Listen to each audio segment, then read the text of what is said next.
वक्त बदला तो वक्त के साथ परिस्थितियाँ भी बदल गई, लेकिन बदलती हुई परिस्थितियों के लिए आखिर जिम्मेदार कौन है। एक वो दौर था जब जनप्रतिनिधि लोग उसकी शख्सियत को देखकर चुना करते थे, लेकिन आज दौर बदल गया है।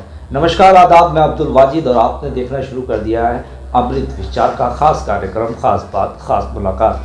खास बात खास मुलाकात कार्यक्रम में आज के हमारे खास मेहमान कांग्रेस के सीनियर लीडर, वरिष्ठ अधिवक्ता और सीनियर सिटीजन देशराज शर्मा जी हैं। आइए सीधे उनसे बात करेंगे कि बदलते दौर में राजनीति का मयार किस तरीके से बदला है और आखिर बदलते मयार के लिए कौन जिम्मेदार है। सर, सबसे पहले अमृत विचार के कार्यक्रम में आपका बहुत बहुत स्वागत। पूछना चाहेंगे कि अगर राजनीति की बात करें 40 साल पहले की, 50 साल पहले की या 45 साल पहले की, तो कितना बदलाव है। उस टाइम जो जनप्रतिनिधि आम जनता चुनती थी वो किस तरह का होता था। देखिए, उस जिस दौर की आप 40 साल पहले की जहाँ बात कह रहे हैं और आज के दौर में तो ज़मीन आसमान का अंतर है।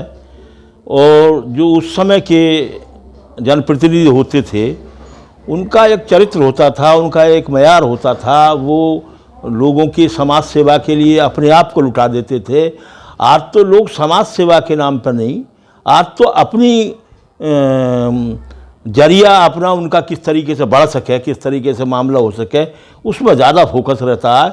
और यही वजह है कि आज जनप्रतिनिधि को जो आम जनता है वो बहुत इज्जत की नज़र से नहीं देखती। अगर स्थिति यहाँ तक आ गई है कि नेता, कुछ दिन बाद ये शुरू हो जाएगा कि अगर किसी को आपको गाली देनी है तो नेताजी कह दीजिए, तो समझो आपने सब कुछ कह दिया। ये स्थिति बहुत बड़ी बात कही आपने कि अगर किसी को गाली देनी है तो नेताजी कह दीजिए। और एक दौर वो भी था, हमने सुना है कि हमारे बड़े बताते हैं कि एक कैंडिडेट ऐसे थे जिन्हें जनता ने वोट भी दिया, नोट भी दिया, सोना और चांदी भी दिया। कौन थे वो, थोड़ा सा बताएं। देखिए, ऐसे तो बहुत लोग रहे हैं, ऐसे तो बहुत राजनेता रहे। राहत मौलाई जी रहे हैं, हमारे इस शहर से विधायक रहे हैं।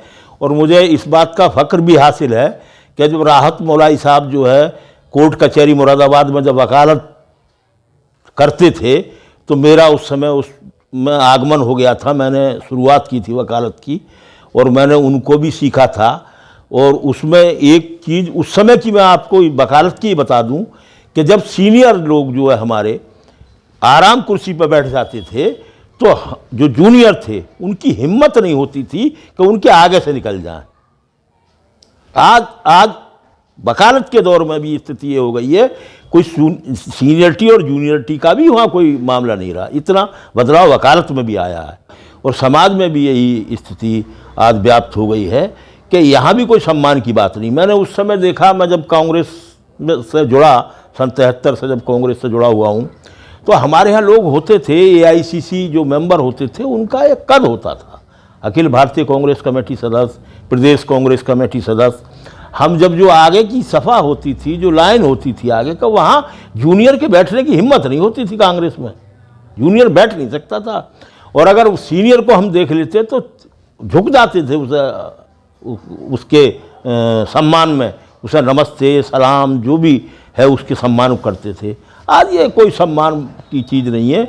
सबसे ज़्यादा आगे आदमी बैठने का बात करेगा। इसके लिए एक बात थी, मैंने तमाम कैंप अटेंड किए कांग्रेस के, मैंने वो क्लास भी अटेंड की।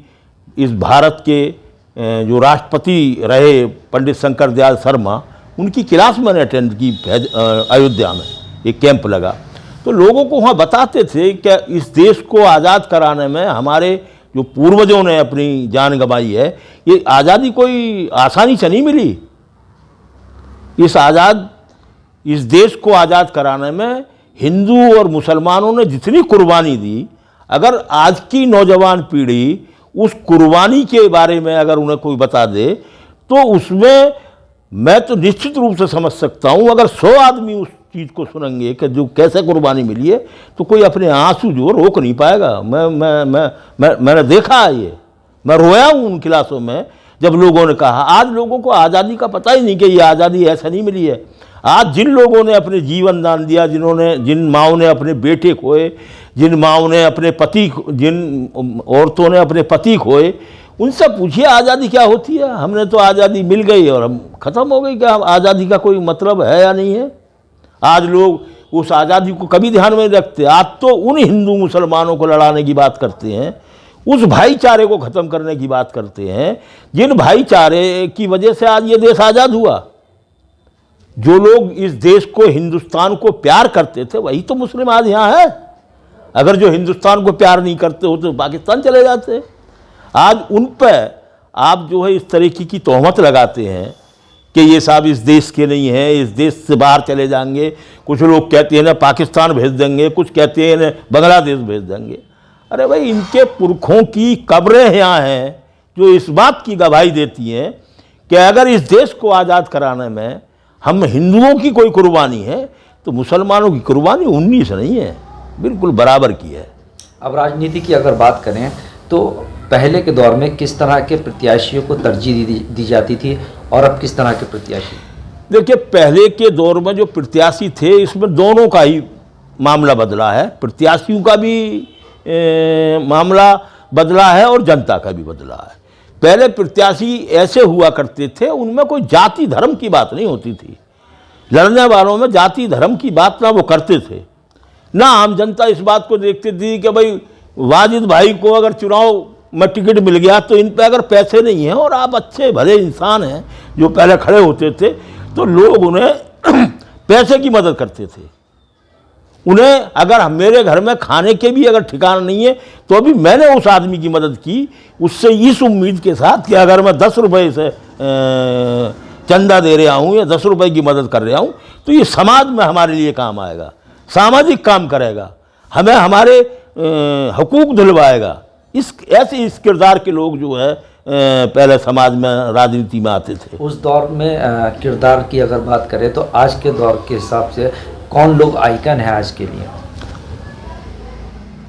अब देखिए, उस दौर के जो लोग थे, उस दौर के तो मैं समझता हूँ, मैं आपको नाम बताऊँ कि उस दौर में आप अगर उठा कर देखें तो राहत मौलाई साहब रहे हों, चाहे आपके महिलाल जी रहे हों, या आपके मुनिदेव त्यागी जी रहे हों, या आपके चौधरी किशन सिंह जी रहे हों, या आपके ख्यालीराम शास्त्री रहे हों, या दाऊदयाल खन्ना रहे हों, या अभी नए दौर के भी कुछ करिए, नए और पुराने दौर को मिलकर जीराज सिंह मौर्य रहे हों, ये लोग आज भी ऐसे हैं कि इनके बारे में ये कहा जा सकता है कि इन्होंने समाज की सेवा की है और क्या है। और आज नए दौर के जो लोग हैं, नए दौर के जो राजनीतिज्ञ हैं, मुझे नाम बताने की आवश्यकता नहीं है, आम जनता जानती है, आम लोग जानते हैं कि वो क्या है, उन्होंने समाज में क्या किया। समाज में नफरत फैलाने का काम भी हमारे जनप्रतिनिधियों ने किया है। और आज जो है वो समाज सेवा कम, अपनी सेवा करने में लोग ज़्यादा लगे हुए हैं। मौजूदा दौर की सियासत की अगर बात की जाए तो जाति और धर्म पर ज़्यादा राजनीति हो रही। कौन जिम्मेदार है? सरकारें जिम्मेदार है, जनप्रतिनिधि जिम्मेदार है, या हम खुद वो जनता? क्योंकि हम भी मंदिर और मस्जिद के नाम पर वोट करते हैं ना, जिम्मेदार कौन है आखिर? देखिए, इसमें तो सब बराबर के जिम्मेदार हैं, इसकी सबकी जिम्मेदारी है, जनता की भी जिम्मेदारी है। जनता भी इसके लिए कम दोषी नहीं है। उसने भी मंदिर और मस्जिद के नाम पे, अगर मैं अभी अयोध्या नहीं जाऊंगा, मैं अपने मेरे बराबर में ये मंदिर है, इस मंदिर में पूजा करने नहीं जा रहा हूँ, मैं अयोध्या की बात कर रहा हूँ। अरे बात होनी चाहिए शिक्षा की, बात होनी चाहिए रोजगार की, बात होनी चाहिए सड़कों की, बात होनी चाहिए पुलों की। आज मंदिर और मस्जिद के नाम पर जो केवल हमें लड़ाया जा रहा है, भ्रम फैलाया जाता है, भावनाएं भड़काई जाती हैं, वो लोग फिर कहाँ चले जाते हैं? फिर मंदिर क्यों नहीं बनवाते, मस्जिद क्यों नहीं बनवाते, फिर ये इस पर बात क्यों नहीं करते? मैं कहना चाहता हूँ, आपके माध्यम से अपील करना चाहता हूँ कि जो जनप्रतिनिधि मंदिर और मस्जिद की बात करके पहले चुनाव लड़े, आम जनता पूछे, उनके गले पर पैर रखे और उनसे पूछे कि तो मंदिर और मस्जिद की बात करते थे, अब क्यों नहीं करते? जब चुनाव आता है तब करते हैं, चुनाव के बाद क्यों नहीं करते? चुनाव के बाद मंदिर और मस्जिद भूल जाते हैं। अरे भाई, अब बात होनी चाहिए उन लोगों की जो लोग अपना जीवन यापन सही यापन कर सकें। जाके देखिए, आप देहातों में देखिए, ग्रामीण अंचलों में देखिए, ग्रामीण अंचलों में लोग भूखों मरने को तैयार हैं, ना उन्हें इलाज मिल रहा है सही, ना उन्हें पैसा मिल रहा है, किसान बेकार है। सरकार कहती है आय दुगनी कर दूंगा, मैं भी छोटा मोटा किसान हूँ, मेरी तो आय दुगनी नहीं हुई, जो और है और कम हो रही है। लोग महंगाई की सब परेशान है, महंगाई पे कोई बात नहीं करता जनप्रतिनिधि।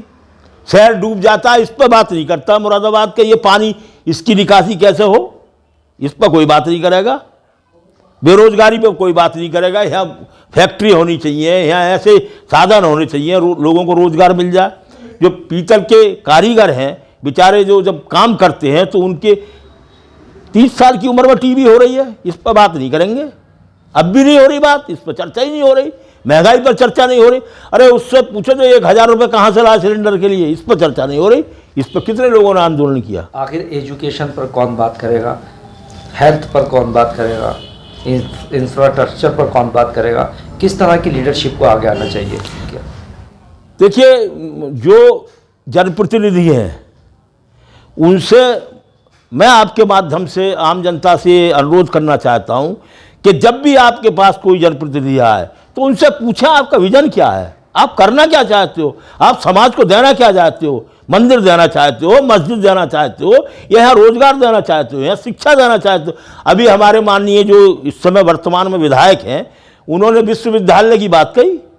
बहुत दिनों से कहते चले आ रहे हैं कि विश्वविद्यालय बनेगा, विश्वविद्यालय बनेगा। 5 साल उनके भी पूरे हो गए, विश्वविद्यालय की स्थापना तो मुरादाबाद में नहीं हुई, जबकि सबसे ज़्यादा विद्यालय जो है मुरादाबाद में है, लेकिन अब विश्वविद्यालय नहीं हुआ। यहाँ पुल की अभी आप देखिए, पुल जो सोनकपुर वाला पुल है बनता ही चला जा रहा है, अभी बना ही नहीं। सड़कों का हाल देख लीजिए आप, यहाँ क्या है, इस पर बात करनी चाहिए, जनता को पूछना चाहिए। ये पूछना चाहिए शिक्षा के माध्यम से आप क्यों नहीं हो रहा मेडिकल कॉलेज बने। कहा जाता है कि परिवार का जो मुखिया है वही परिवार को गाइड करता है। आप एक सीनियर अधिवक्ता हैं, क्या इस तरह का कानून बनना चाहिए कि जो भी जनप्रतिनिधियों उनके लिए क्वालिफिकेशन ग्रेजुएशन मस्ट होनी चाहिए? मैं तो यहाँ तक कहता हूँ कि जो जनप्रतिनिधि हो ग्रेजुएशन तो हो ही हो, कम से कम वहाँ LLB भी होना चाहिए। वो कानून का ज्ञाता भी होना चाहिए। वहाँ बैठ के कानून बनाएगा, वह कानून की बात करेगा तो कुछ तो जानकारी हो। लेकिन ग्रेजुएशन तो मस्ट, बिल्कुल हर हालत में पढ़ा लिखा तो हो, हमारी बात तो करे वो सदन में जाके। अब है कितने जनप्रतिनिधि हैं जो सदन में बोलते हैं, सदन में कहाँ बोलते हैं। हमारे यहाँ की समस्या तो ये स्मार्ट सिटी है मुरादाबाद, आपको किधर से ही लग रहा है कि स्मार्ट है। स्वच्छता के मामले में देख लीजिए, किसी अभी मैंने एक मीटिंग थी डीएम साहब के यहाँ, मैंने उनसे कहा डीएम साहब आप आधा घंटे की बारिश में कंजरी सराय में चले जाइए, आप अपनी गाड़ी निकाल लें उसमें से। जो भी हमारे अधिकारी यहाँ आते हैं वो उन्हें इस चीज़ से ज़्यादा मोह नहीं मुरादाबाद की डेवलप हो या ना हो। भाई आप मकान मालिक हैं, आप तो मैं आपके यहाँ किराएदार हूँ, आपका मकान टूटा फूटा आपको क्या तकलीफ होगी? भाई मैं तो किराएदार हूँ, मुझे क्या तकलीफ हो रही है? तकलीफ तो आपको होगी, आप मकान मालिक हैं। तो जो लोग यहाँ अधिकारी आते हैं, कुछ ही अधिकारी यहाँ मुरादाबाद में आए जिन्होंने यहाँ की आवाम की तकलीफ को अपनी तकलीफ समझा और उन्होंने यहाँ काम किया मुरादाबाद के लिए। आज तो कोई काम नहीं कर रहा, आज केवल चुनाव का है मामला। अब चुनाव में जा रहा है, ये भगवाधारी आएंगे, ये वैसे आएंगे, ये आएंगे। उनसे पूछे आम जनता, मालूम करे, क्योंकि मंदिर के नाम पे हम खाना खा लेंगे, रोटी खा लेंगे, मस्जिद के नाम पे हम रोटी खा लेंगे। इसके लिए कोई व्यवस्था होनी चाहिए। और नौजवानों को, ख़ास तौर से मैं नौजवानों को कहना चाहता हूँ, वो आगे आएँ और इस लिहाज से आएँ कि हमें समाज की सेवा करनी है और ये भ्रष्टाचारी जितने भी जनप्रतिनिधि हों या नेता हों, इन्हें हटाना है।